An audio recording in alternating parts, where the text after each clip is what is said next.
Romains 8, verset 18.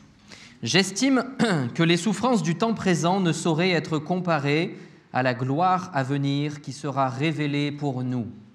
Aussi la création attend-elle avec un ardent désir la révélation des fils de Dieu, car la création a été soumise à la vanité, non de son gré, mais à cause de celui qui l'y a soumise, avec l'espérance qu'elle aussi sera affranchie de la servitude de la corruption, pour avoir part à la liberté de la gloire des enfants de Dieu.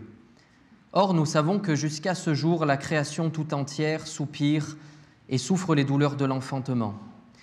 Et ce n'est pas elle seulement, mais nous aussi qui avons les prémices de l'Esprit, nous soupirons en nous-mêmes en attendant l'adoption, la rédemption de notre corps. Car c'est en espérance que nous sommes sauvés. Or, l'espérance qu'on voit n'est plus espérance. Ce qu'on voit, peut-on l'espérer encore ? Mais si nous espérons ce que nous ne voyons pas, nous l'attendons avec persévérance. De même aussi, l'Esprit nous aide dans notre faiblesse, car nous ne savons pas ce qu'il convient de demander dans nos prières, mais l'Esprit lui-même intercède par des soupirs inexprimables. Et celui qui sonde les cœurs connaît la pensée de l'Esprit, parce que c'est selon Dieu qu'il intercède en faveur des saints. Amen. Quelle est votre espérance ce matin? Avez-vous de l'espérance? On a chanté des beaux chants ce matin. Merci encore à Seb et à toute l'équipe. On a chanté des beaux chants qui nous parlent de liberté et d'être enfant de Dieu. Alléluia, c'est extraordinaire. Mais quelle est notre espérance? C'est quoi qui nous fait tenir dans ce monde si difficile où il se passe tellement de choses terribles? Peut-être l'espérance d'une meilleure situation, vous allez me dire ce matin. Peut-être l'espérance d'un meilleur salaire. Peut-être l'espérance d'une nouvelle voiture, d'une nouvelle maison, je ne sais pas. Mais ce matin, parlons de l'espérance sur laquelle l'enfant de Dieu doit se baser, doit se fixer. Amen? Vous êtes d'accord? Alors, tout simplement, je vais commencer par dire que l'espérance du monde, on le voit, est éphémère, elle ne dure pas. Je crois que nous ne devons pas nous fixer sur celle-là. Romains 8, 20 nous dit « Car la création a été soumise à la vanité, non de son gré, mais à cause de celui qui l'y a soumise. » Et il est vrai qu'il y a, je crois, une espérance qui est poussière. On a parlé de quelque chose d'éphémère. Une espérance, on peut être vite, et très vite déçu même, selon là où on va se fixer. J'aimerais prendre notre texte avec vous dans la Genèse, cette fois au chapitre 3, versets 17 à 24.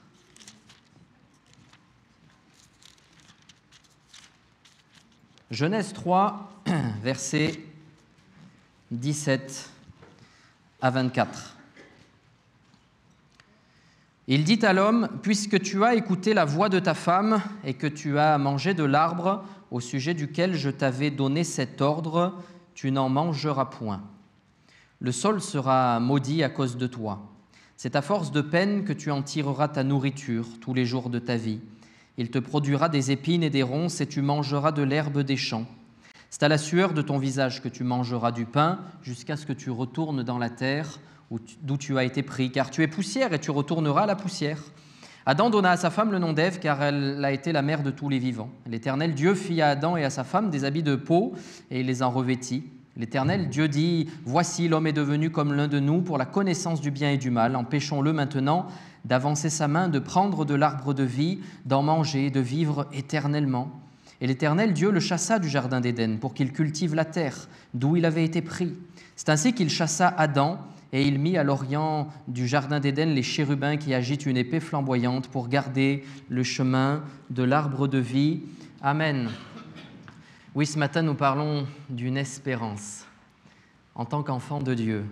Et nous voyons que lors de la création, tout allait bien jusqu'au péché. Est-ce que le péché va rentrer dans le cœur de l'homme, va pourrir notre cœur et notre terre, va pourrir notre monde tout entier? Il n'y a plus d'accès à l'arbre de vie. Il y avait un accès total, il y avait une connexion avec le roi des rois, avec Dieu lui-même. cette connexion qui a disparu et on se dit mais ici c'est difficile, ici il faut gagner son salaire, ici chaque jour on va travailler, chaque jour on vit des moments compliqués, mais nous voyons vraiment que oui, il y avait une espérance au départ, oui, il y a eu là quelque chose de dramatique qui s'est passé dans le cœur de l'homme, dans le cœur de la femme, et il n'y a plus cet accès à l'arbre de vie alors qu'il donnait cette espérance éternelle. Et on peut se dire aujourd'hui, mais quelle est mon espérance alors? Et qu'est-ce qu'il se passe pour moi s'il n'y a plus cet accès à l'arbre de vie? Il est question d'un sol maudit. Dans la Genèse, un sol qui est maudit et on ne peut construire une espérance solide sur ce que le monde nous donne aujourd'hui. Oui, aujourd'hui, le titre de mon message, c'est l'espérance, mais pas basée sur celle du monde, basée sur Jésus-Christ. Amen. On le voit, ce que le monde nous donne ne peut pas vraiment remplir notre cœur complètement. Il y a une espérance qui est limitée. Et peut-être que certains repoussent aussi, se disent « Moi, Dieu, je verrai plus tard. J'ai une espérance qui est là. Tout va bien dans ma vie. J'ai une famille, une maison. Je m'épanouis peut-être dans mon travail. » Mais j'ai quand même noté que cette espérance, elle est limitée. Limitée parfois par la maladie qui va rentrer dans notre vie. Et en un claquement de doigts, il n'y a plus rien aussi. On n'a plus la force. L'espérance, alors, elle disparaît. Cette force, elle n'est plus avec nous. Peut-être il y a aussi une espérance qui est limitée à cause, on le voit, du climat. Peut-être des catastrophes naturelles qui, en un instant aussi, vont tout nous enlever. Peut-être une maison, peut-être la famille. Peut-être aussi une addiction qui rentre dans notre vie. Alors que tout se passe bien, on est pourri de l'intérieur par une addiction qui nous ronge, qui prend tout notre temps. Et alors notre espérance d'une belle vie, en un claquement de doigts aussi, elle disparaît. Puis j'ai noté tout simplement le péché dans notre vie. Cette espérance est limitée à cause du péché. Et puis en dernier, je citerai la mort. Parce que même s'il y a là peut-être une espérance qui dure quelque temps, elle est limitée par la mort, parce que nous vieillissons et parce que nous allons un jour ou l'autre mourir, et oui. Un jour, tout se termine. Cette espérance que le monde peut nous donner est limitée. Dieu, lui, connaît les jours qui sont devant nous. Nous, on ne les connaît pas. Parfois, on se dit, on fait des plans. Demain, je ferai ça. Le mois prochain, je ferai ça. L'année prochaine, j'aurai une situation encore meilleure, mais peut-être pas. Dieu seul sait. C'est lui qui tient tout, qui a les clés de la vie. Amen. Mais c'est bon parce qu'il est le Dieu vivant. Il est ce Dieu rempli d'amour. Je crois que l'ennemi, lui, nous donne une fausse espérance. Si on reprend simplement le texte dans Genèse chapitre 3, versets 4 à 5 cette fois. Voilà, Genèse 3, versets 4 à 5. Il est dit « Alors le serpent dit à la femme, vous ne mourrez point, mais Dieu sait que le jour où vous en mangerez, vos yeux s'ouvriront et que vous serez comme Dieu, connaissant le bien et le mal. » Est-ce que c'est vrai ce que va dire le serpent? Est-ce que c'est vrai ce que va dire l'ennemi? Problématique, c'est qu'il va leur dire « vous n'allez pas mourir ». Mais c'était un mensonge, il est le père du mensonge. Il y a le mensonge dans ce qu'il dit. Évidemment, oui, connaître le bien et le mal, effectivement, on le connaît. Et aujourd'hui, ça vient nous pourrir aussi complètement. Le péché est là et on va et on tend vers les choses mauvaises si l'Esprit de Dieu ne nous conduit pas vers la vérité, ne nous conduit pas vers le chemin qui est le bon, et on est pourri alors par le mal qui est là dans notre vie. Et l'ennemi, lui, peut-être il nous soufflote aussi des petits mensonges ce matin, peut-être qu'il est là juste à notre oreille et qu'il nous lance aussi des mensonges et qu'il te dit peut-être il y a une espérance pour toi dans ce monde, continue, mais ne t'occupe pas de Dieu, ne t'occupe pas des choses de la Bible, il y a des règles, il y a des choses à respecter, toi fonce parce que tu as telle capacité. Mais rappelons-nous que l'espérance, elle est en Dieu seul. Amen. Une vraie espérance totale en Jésus-Christ. Alléluia. Et il y a un texte, on ne l'affiche pas celui-là, mais dans Matthieu 4, vous pourrez le relire à la maison. Matthieu 4, versets 8 à 11, il est question de Jésus lui-même qui va être tenté. Et oui, tenté par le diable, par l'ennemi. Et il ne va pas faiblir. Pourtant, là, l'ennemi va lui proposer, peut-être que vous aussi, on vous propose comme des royaumes. Et là, Satan va dire, mais regarde tout ce qu'il y a devant toi, c'est pour toi. Et peut-être là, aujourd'hui, il y a une espérance pour vous. Vous vous dites, oui, mais moi, il y a quelque chose de tellement beau qui m'attend si je vais dans cette voie-là. Mais le Seigneur te dit, attends, lis ma parole, Prends le temps de prier. Ne fonce pas dans les choses que tu ne sais pas si elles vont durer, tu ne sais pas si elles sont solides, mais va dans ma direction, parce que là, il y a une vraie espérance. Et là, on voit Satan qui tente Jésus, qui lui montre tous ses royaumes, il lui dit « tout est à toi ». Mais Jésus, lui, il sait la vraie espérance. Il connaît le plan parfait.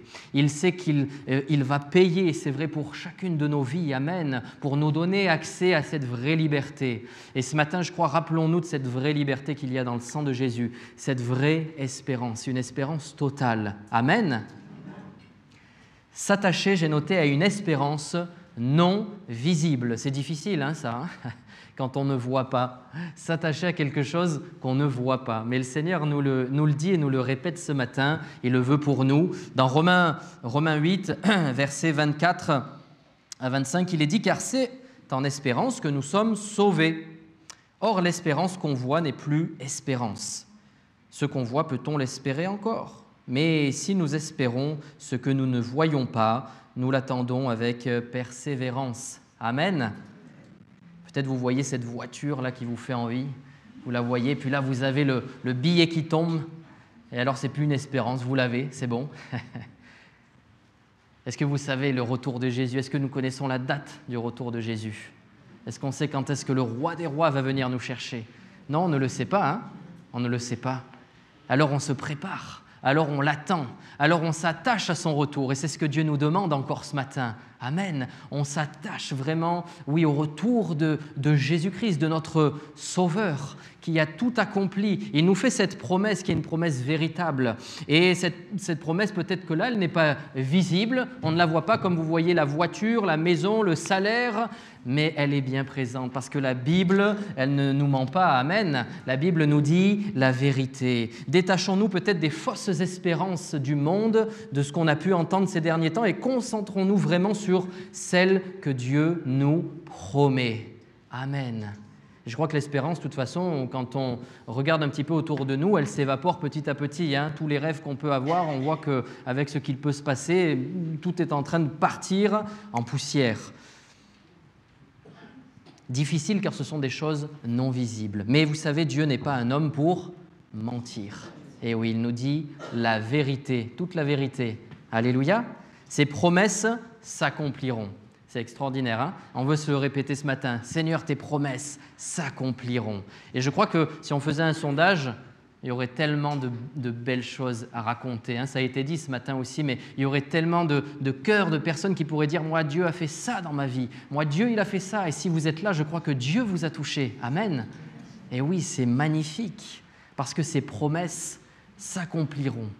Et je crois que tous aussi, on pourrait dire, mais moi, cette promesse-là, elle s'est accomplie. Seigneur, il m'a promis ça, il me l'a donné. Seigneur, il m'a dit qu'il va me délivrer de cette addiction-là. Il l'a fait. Amen. Je crois qu'on est tellement à pouvoir raconter ces choses-là. La gloire de Dieu. Amen.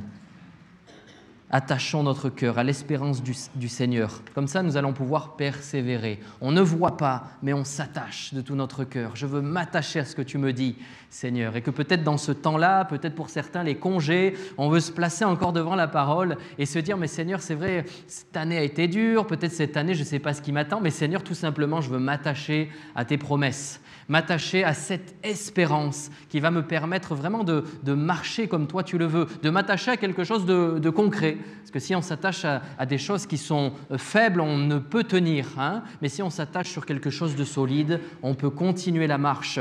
Et surtout, je crois qu'on est libéré dans notre cœur aussi, parce qu'on a une vraie espérance. Hein.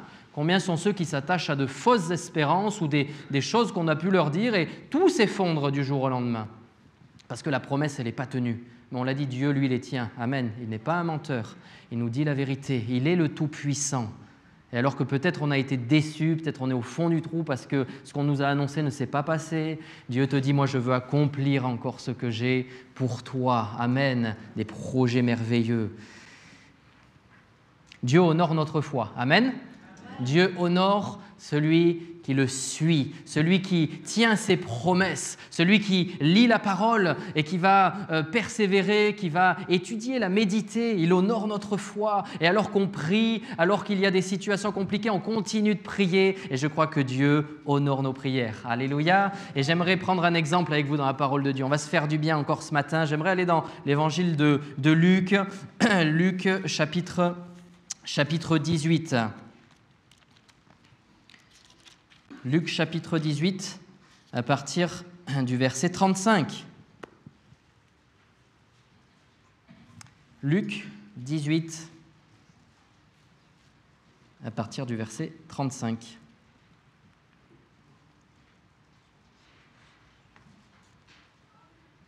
Comme Jésus approchait de Jéricho, un aveugle était assis au bord du chemin et mendiait. Entendant la foule passer, il demanda ce que c'était. On lui dit, c'est Jésus de Nazareth qui passe. Et il cria, Jésus, fils de David, aie pitié de moi. Ceux qui marchaient devant le reprenaient pour le faire taire. Mais il criait beaucoup plus fort, Fils de David, aie pitié de moi. Jésus s'étant arrêté, ordonna qu'on le lui amène. Et quand il se fut approché, il lui demanda, que veux-tu que je te fasse ? Il répondit, Seigneur, que je recouvre la vue. Et Jésus lui dit, recouvre la vue, ta foi t'a sauvé. À l'instant, il recouvra la vue et suivit Jésus en glorifiant Dieu. Tout le peuple, voyant cela, loua Dieu. Amen. Merci Seigneur. Ce qu'on peut lire, on peut le vivre aussi pour nous aujourd'hui, je le crois. Peut-être que vous aussi, vous avez l'impression ce matin d'être aveugle, d'être dans une impasse totale, de voir tout noir alors que vous avez les yeux ouverts. Mais j'ai envie de vous dire, mais demandez à Jésus. Parce que dans la parole, c'est ce qui se passe. On voit cet homme-là, aveugle, qui va demander l'aide au Seigneur Jésus. Espère en lui, il va t'apporter cette réponse. Il va se passer quelque chose pour toi. Alors que tu es aveugle, que tu marches comme si tu étais complètement dans le noir, en étant peut-être complètement perdu, Jésus veut t'apporter la lumière. Amen. Parce qu'il est la lumière du monde. Il est cette lumière qui veut briller en toi. Alléluia. Il veut que tu sois ce flambeau. Il veut plus que tu marches comme ça en étant aveugle et que ce soit le noir autour de toi, mais qu'il y ait vraiment cette lumière qui puisse te guider. Alléluia. C'est ce qu'il veut maintenant pour ta vie. Et alors que tu as soif, il te donne. Alors que tu lui demandes, il va te donner aussi. Le Seigneur est bon. Amen. On le croit ce matin.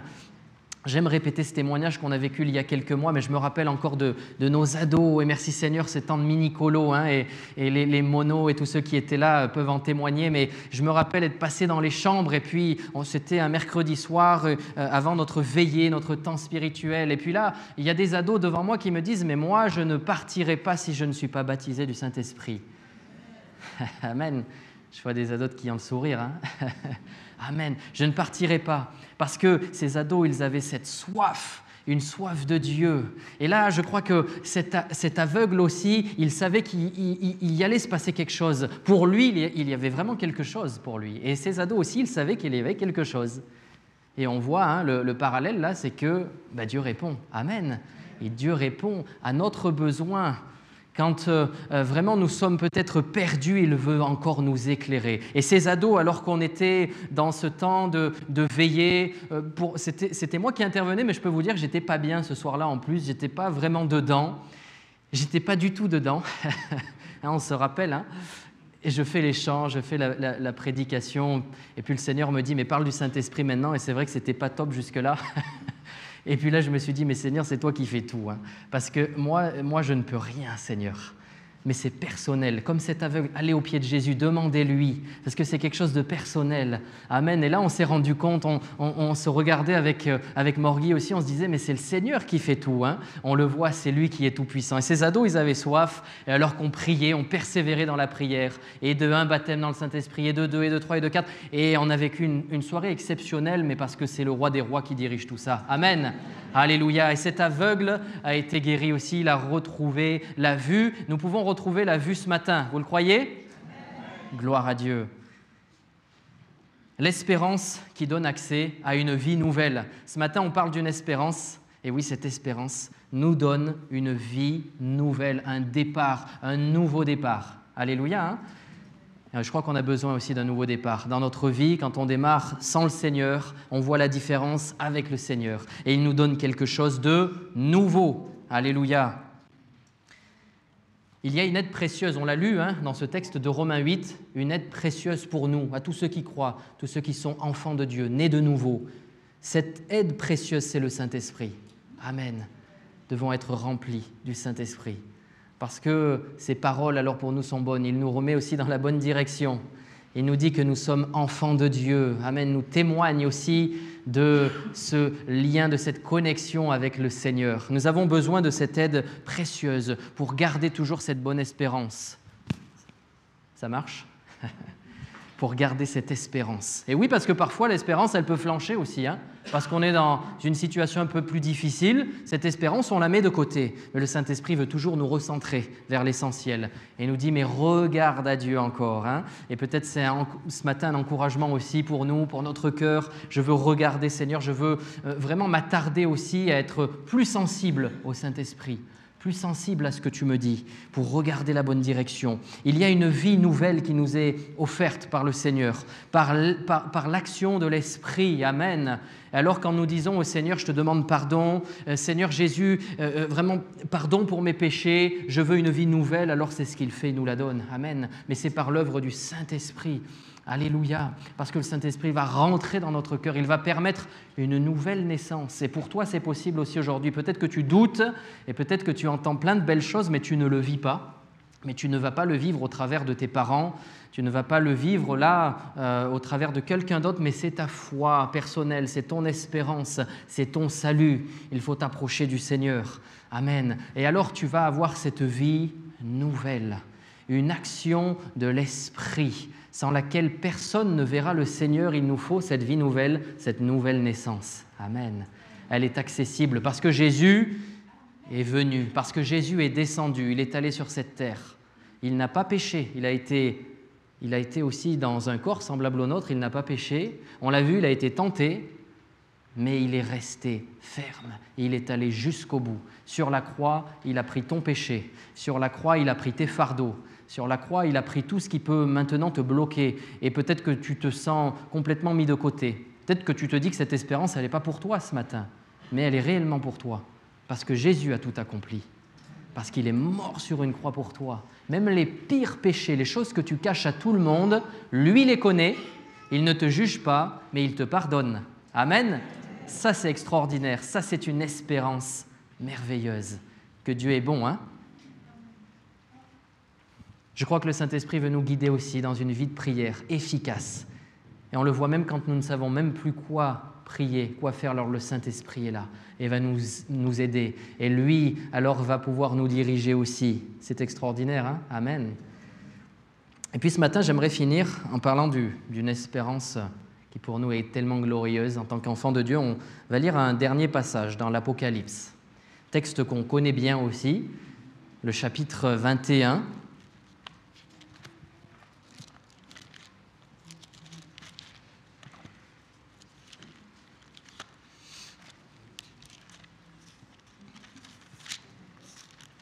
Apocalypse 21, à partir du verset 1.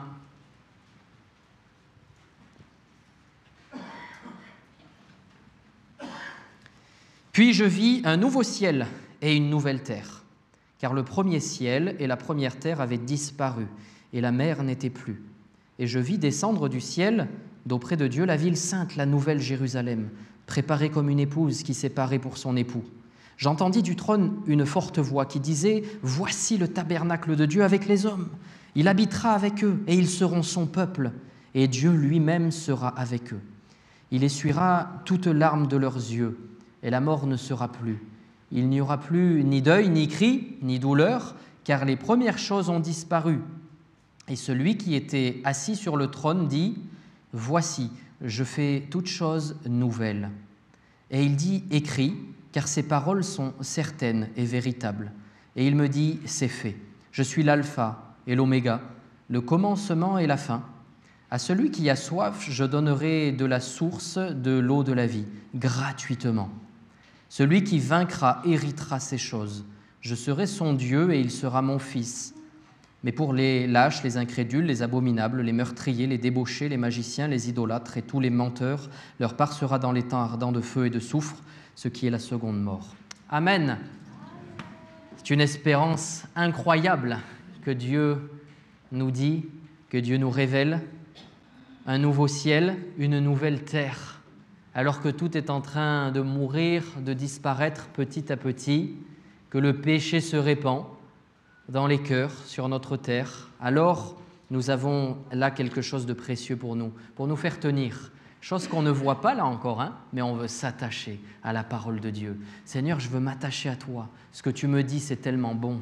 Ce que tu me dis, c'est tellement inespéré, parce que mon état de pécheur faisait qu'il y avait cette séparation, qu'il y avait ce néant là dans mon cœur, un vide, mais Seigneur, que tu as comblé par Jésus à la croix, comblé par tes paroles, comblé par un avenir, par une espérance nouvelle pour moi. Amen. Nous avons une espérance qui, je crois, dépasse tout ce que nous pouvons vivre ici-bas, même espérer ici-bas, même les meilleures choses. Là, elle est bien au-delà, bien au-dessus. Et je crois que cela doit être aussi notre force chaque jour pour témoigner, pour prier, pour avancer, pour persévérer, une espérance. Nous avons la Bible, encore, merci Seigneur, nous pouvons la lire.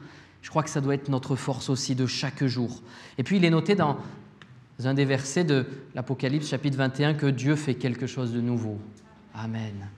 Voici, je fais quelque chose de nouveau. Cette année, c'était le thème aussi de notre rassemblement national de Écho avec toute la jeunesse, et je crois qu'il y a en réserve des choses pour les enfants, pour les jeunes, pour les plus âgés. Amen. Dieu s'occupe de chacun, chacune. Il te donne la bonne espérance, à toi aussi. Il te donne ce que tu as besoin, mais une bonne espérance. Et là, si tu es en difficulté, il veut aussi renouveler tes forces. Amen. Pour que tu puisses marcher avec cette bonne espérance.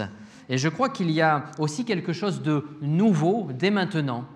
Je crois que ce n'est pas que pour les choses à venir. Je crois que maintenant, il y a quelque chose aussi pour nous dans cette année qui vient, avec les défis, avec tout ce que cela peut représenter. Peut-être on a des envies, des projets particuliers, mais je crois que le Seigneur fait quelque chose de nouveau aussi pour cette année-là qui arrive.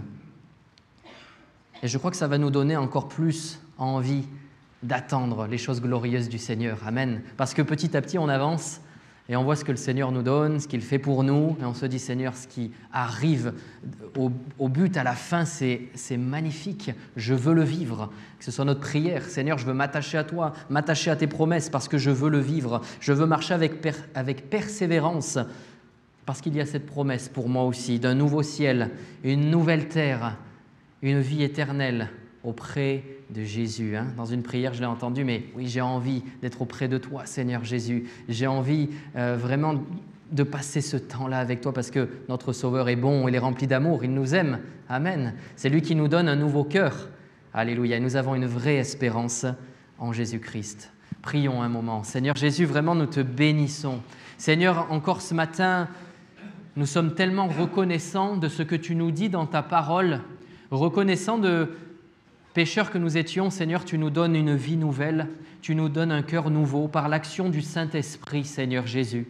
Je te remercie de ces promesses, Seigneur, de chaque jour qui s'accomplissent, mais aussi de celles qui s'accompliront.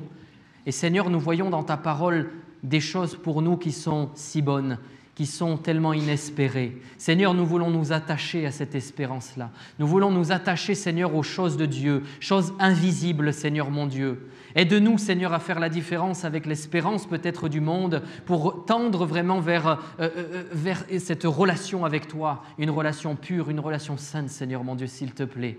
Alors merci encore de tes promesses. Aide-nous dans cette année qui vient à nous attacher encore plus, Seigneur, à ce que tu nous dis dans ta parole, à nous attacher, Seigneur, à cette promesse extraordinaire, mon Dieu, s'il te plaît.